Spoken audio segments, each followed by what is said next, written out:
உலகளவில் குறிப்பாக இந்தியா, அதிலும் குறிப்பாக தமிழகத்தில் பல்வேறு சட்டத்திட்டங்கள் இருந்தாலும் கூட தான் பெற்றெடுத்த குழந்தை தனக்கு விருப்பமானவர்களை திருமணம் செய்து கொள்கின்ற பொழுது பெற்றோர்கள் ஜாதியின் பெயராலோ அல்லது மதத்தின் பெயராலோ அல்லது ஸ்டேட்டஸின் அடிப்படையிலேயோ தான் வளர்த்த குழந்தையை தானே வெட்டி படுகொலை செய்வது எந்த மாதிரியான மனநிலை?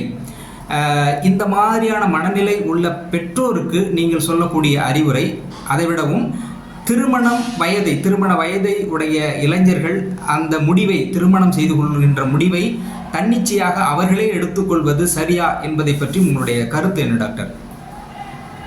பொதுவாகவே நான் நிறைய அடிக்கடி எல்லா வீடியோஸும் சொல்லியிருக்கேன். நம்முடைய சஃபரிங்ஸ்க்கு எல்லாமே அடிப்படை காரணம் இக்னரன்ஸ் தான். Ignorance is the only cause of all our sufferings. Ignorance is the only cause of all our suffering. அறியாமை தான். இந்த அறியாமையினால தான் இந்த மாதிரிலாம் ஆணவ கொலைகள் பண்ணிட்டு இருக்காங்க. இது இப்போ ரீசெண்டாக ரொம்ப அதிகமாகிட்டு இருக்கு. இந்தியாவில் அதிகமாக இருக்குது. ஒரு பக்கம் ஜாதியை ஒழிப்போம், ஜாதியை வேறுபடுப்போம், ஜாதி இல்லாத உலகம், ஜாதி இல்லாத தமிழ்நாடு அப்படின்னு சொல்லி பேசிட்டு இருக்காங்க. தமிழ்நாட்டில் அரசாங்கத்தில் தெருக்கள் பேரில் போட்டிருக்கிற ஜாதி எல்லாமே எடுத்துட்டாங்க. தெருக்கள் பேரில் ஒரு ஜாதியினுடைய பேரை சொல்லி போட்ட பேர் எல்லாமே பேரை எடுத்துட்டு, அந்த ஜாதி பேரை எடுத்துட்டு வெறும் பேரை மட்டும் போட்டாங்க. இது கிட்டத்தட்ட 10-15 வருஷம் ஆச்சுன்னு நினைக்கிறேன்.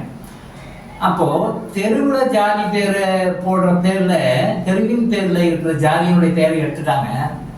5 வருஷம் ஆச்சு. ஆனால் இன்னைக்கு ஜாதி போயிடுச்சான்னா போகல. அது இப்பவும் இருக்கு. ஒரு நாளைக்கு பேப்பரை பிடிச்சோம்னா இல்லை மீடியாவை பார்த்தோம்னா ஒரு நாளைக்கு 15 கொலைகள் இந்த மாதிரி நடந்துட்டு இருக்கு. அப்போ ஜாதி போச்சா? போகல. அப்போ இதுலேருந்து என்ன தெரியுது? மனதளவில் ஜாதி போகணும், மனசில் போகல. கம்பெனி நேமில், வியாபார வணிக நிறுவனத்துடைய பேரில் இருக்கிற கம்யூனிட்டி நேம் எல்லாம் எடுத்துட்டாங்க. தெரு பேர் இருக்கிறது எல்லாமே கார்பரேஷன்லையும் முனிசிபாலிட்டிலையும் அந்தந்த நிர்வாகத்தில், ஊராட்சி நிர்வாகத்தில் தெரு பேர்லாம் எடுத்துட்டாங்க. எடுத்து என்ன பிரயோஜனம்? எதாவது பிரயோஜனம் இருக்காங்க? இல்லையே. இப்போ ஆணவ கொலைகள் எதை காட்டுது? அப்போ ஜாதி வரி மனசனை விட்டு போகலன்னு காட்டுது. எந்த விதமான முன்னேற்றமும் கிடையாது. அப்போ என்ன, நாமளே ஏமாத்திக்கிறோம். நம்ம ஜாதியை ஒழிச்சிருக்கிறோம், ஜாதி இல்லை அப்படின்னு சொல்லி நம்மளால நினச்சிக்கிறோம், நம்மளாலே ஏமாற்றிட்டுருக்கோம். இதான் ஒன்று.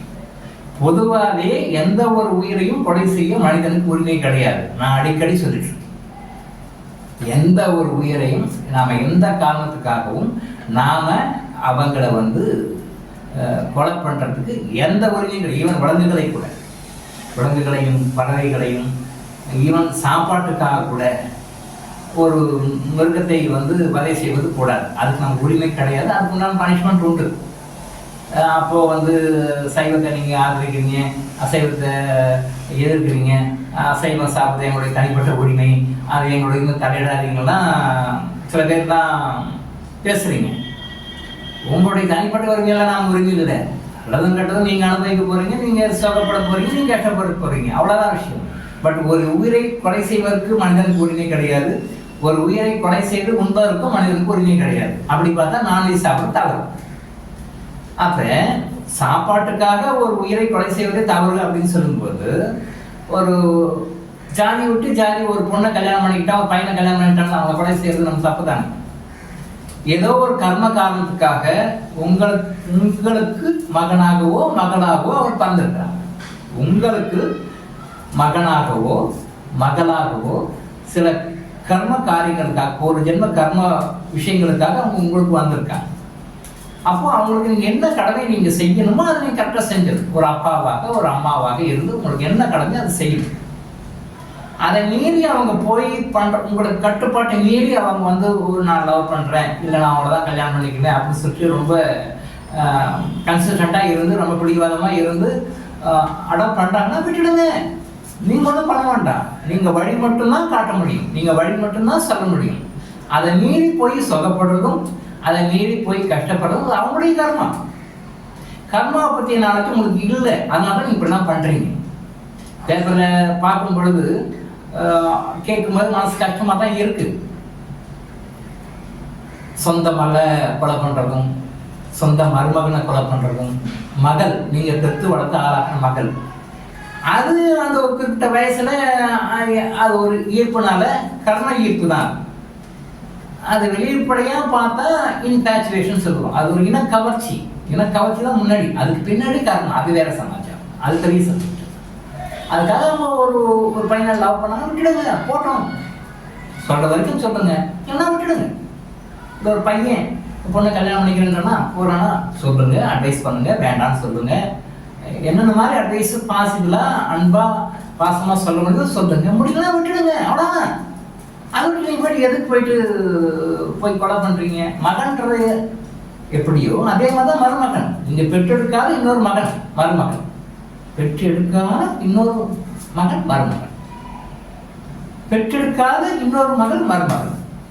தமிழ்ல எவ்வளவு அழகா பேர் வச்சிருக்காங்க பாருங்க, மருமகன் மருமகன், எவ்வளவு அருமையா பேர் வச்சிருக்காங்க. இந்த மாதிரி பேரெல்லாம் வந்து தமிழ்ல இருக்காது, வேற எதுவுமே கிடையாது, தமிழ்ல தான். அப்ப அந்த மகனை எப்படி பார்க்க அதே மாதிரி மருமகனையும் பார்க்கணும், மகளை எப்படி பார்க்க அதே மாதிரி மருமகனையும் பார்க்கணும். ஸோ தயவு செய்து நீங்க வந்து உங்க கம்யூனிட்டியில தவிர வேற கம்யூனிட்டியில வந்து ஒரு பொண்ணையும் மாப்பிளைய பார்க்குறாங்கன்னா அதுக்காக நீங்க தயவு செய்து கொலை பண்ணாதீங்க. சரி, கொலை பண்ணிட்டீங்க, என்ன சாதிச்சீங்க? கொலை பண்ணிட்டீங்க, உங்க பொண்ணு உதவியா போச்சு, மருமகனும் இல்லை, அந்த பொண்ணு எப்படி லைஃப் பண்ண கஷ்டப்படும். அதுக்கு பின்னாடி யார் பண்ணீங்க? வெளில வந்தவங்க. அது யார் செய்வா? அப்போ புகழ்ந்த வீடுன்ற சைடில் அந்த சைடையும் பாதுகாப்போ ஒரு வாழ்வாதாரமும் கிடையாது, பிறந்த வீடுன்ற வகையில இந்த சைட்லையும் ஒரு வாழ்வாதாரமோ ஒரு நன்மைகளோ எதுவும் கிடையாது, சப்போர்ட்டும் எதுவும் கிடையாது. அப்போ அந்த ஆத்மாவை துன்பப்படுத்துகிற அந்த தீய கர்மம் கூட தானே செய்யும். ஆணவ கொலை பண்ணி நீங்க என்ன சாதிச்சீங்க? இது வரைக்கும் என்ன சாதிச்சீங்க? கொஞ்சம் திங்க் பண்ணி பாருங்க. பண்ணிட்டோம், இதுல எவ்வளவு பேர் ஈடுபடுறாங்க? அப்பா ஈடுபடுறாரு, அம்மா ஈடுபடுறாங்க, கூட பிறந்த அண்ணன்மாருங்க ஈடுபடுறாங்க. இவ்வளவு பேர் ஈடுபட்டு ஒரு பொண்ணுடைய வாழ்க்கையை கெடுக்கிறாங்க. நீங்க என்ன சாதிச்சிட்டீங்க? அதனால ஐயோ நம்ம பொண்ணு போயிட்டு அந்த பையனை கல்யாணம் பண்ணிக்கிச்சு, அதனால இப்ப இவங்க என்ன சாதிச்சிட்டாங்க? இல்ல நம்ம பையன் போயிட்டு அந்த பொண்ணை கல்யாணம் பண்ணிக்கிட்டா, அந்த பொண்ணை கொலை பண்றீங்க, அவங்க குடும்ப சார்ந்தவங்களை கொலை பண்றீங்க. அவங்க குடும்ப சார்ந்தவங்க என்ன பண்ணாங்க? தனிப்பட்ட முறையில ரெண்டு ஆத்மாக்கள், உங்க பையன் அந்த பொண்ணு, அதாவது உங்க பொண்ணு அந்த பையன், வைஸ் வெர்சா. பையன் உங்களதா இருந்தா பொண்ணு இன்னொருத்தர், பொண்ணு உங்களதா இருந்தா பையன் இன்னொருத்தர், வைஸ் வெர்சா. இவங்க ரெண்டு பேரும் சேர்ந்து எடுக்கிற முடிவு, அது கர்மா ரீதியாக அதுக்கு ஒரு ஜென்ம தொடர்போட வராங்க அவங்க. அதன் நுழையத்துக்கு நீங்க யார்? நீங்க எதுக்குள்ள நுழைவீங்க? நமக்கு அந்த உரிமையே கிடையாது. அப்போ இதனால நீங்க இந்த மாதிரி ஆணவ கொலைகள்லாம் செய்துட்டு நீங்க என்ன சாதிக்கிறீங்கன்னா ஒண்ணுமே கிடையாது. தேவையில்லாம உங்களுடைய கர்மாவை அதிகப்படுத்தி தேவையில்லாம பிரச்சனைகள்ல நீங்களும் மாட்டிக்கிட்டு அவங்களையும் கஷ்டப்படுத்தி நீங்களும் மேலும் கர்மாவை சேர்த்துக்கிறீங்க. இருக்கிற கர்மாவை வந்து அடிச்சு நிர்மூலம் பண்ணிட்டு பாசிட்டிவா போறதுக்காக தான் நம்ம வந்தோம். ஆனா வந்த வேலையை விட்டுட்டு இந்த மாதிரி தேவையில்லாத வேலைகள் பண்ணிட்டு அவங்க வாழ்க்கையும் பாதிச்சு நம்ம வாழ்க்கையும் பாதிச்சு நம்ம யாரும் நிம்மதியாகவும் இருக்க முடியாது. இப்ப ஆணவ கொலை பண்ணவங்கலாம் பாருங்க, அவங்க போய் ஜெயில தான் உட்காந்து களி சாப்பிட்டு இருப்பாங்க. அவங்க குடும்பம் பாதிக்கும், அவங்களுக்கு வருமானம் பாதிக்கும், குடும்ப நடைமுறை வாழ்க்கை பாதிக்கும், குடும்பத்திற்கும் நல்லாவும் பாதிக்கும், எத்தனை வகையில பாதிக்கும். அந்த குடும்பத்துக்கும் சரி இந்த குடும்பத்துக்கும் சரி நம்ம செய்யறது தப்பு தானே. ஸோ தயவு செய்து இந்த மாதிரி வந்து ஆணவ கொலைகளை செய்யாதீங்க. அரசாங்கம் வந்து போர்டுகள்ல பெயர் பலகைகள்ல ஜாதியை மாத்தினாலும் அதனால அதான் செய்ய முடியும். மக்கள் தான் மனம் மாறணும், நம்ம மாறணும் மனம். அடுத்த உயிரை பறிப்பதற்கு நமக்கு உரிமை கிடையாது. அது உங்களுடைய மகளாக இருந்தாலும் உங்களுடைய மகனாக இருந்தாலும் உங்களுடைய மருமகனாக இருந்தாலும் உங்களுடைய மருமகனாக இருந்தாலும் யாராக இருந்தாலும் உணவுக்காகவே ஒரு உயிரை செய்வது பாவம், கொலை செய்வது பாவம் அப்படின்னு சொல்லும்போது இந்த மாதிரி உயிர்கள் கொலை செய்வது மகா மகா மகா மகா பெரிய பாவம். அந்த பாவத்தை செய்யாதீங்க. தயவு செய்து ஆணவ கொலைகள்லாம் அவாய்ட் பண்ணுங்க. அவங்க லைஃப்ல போக விடுங்க. அவங்க கர்மம் அவங்க அனுபவிச்சுக்கிறோம், உங்க கர்மம் நீங்க அனுபவிச்சுக்கணும். ஸோ தயவு செய்து இந்த மாதிரி ஆணவ கொலைகள் இதுக்கு மேல அந்த முயற்சிகளை ஈடுபட்டு செய்யாதீங்க. மனசை மாற வேண்டியது உங்களுடைய மனம், மாற்றிக்க வேண்டியது உங்களுடைய மனசு. யாரும் மாற்றி, நீங்க தான் மாற்றிக்கணும், வேற யாரும் மாற்ற முடியாது. உங்களுடைய மனதை நீங்கள் மாற்றிக்கொண்டு நாட்டுக்கும் இந்த பூலோகத்திற்கும் ஒரு நல்ல ஒரு குடிமகனாக இருந்து உங்களுடைய வாழ்க்கையை நல்ல வழியில் அடுத்த பிறகு கொண்டு போகணும். டாக்டர் இளங்கோ ஆயுஷா விழிப்புணர்வு தொடர்ந்து இது மாதிரி பல அவேர்னஸ் வீடியோக்களை பார்க்க நம்ம சேனலை சப்ஸ்கிரைப் பண்ணிட்டு பெல் பட்டனை ப்ரெஸ் பண்ணுங்க.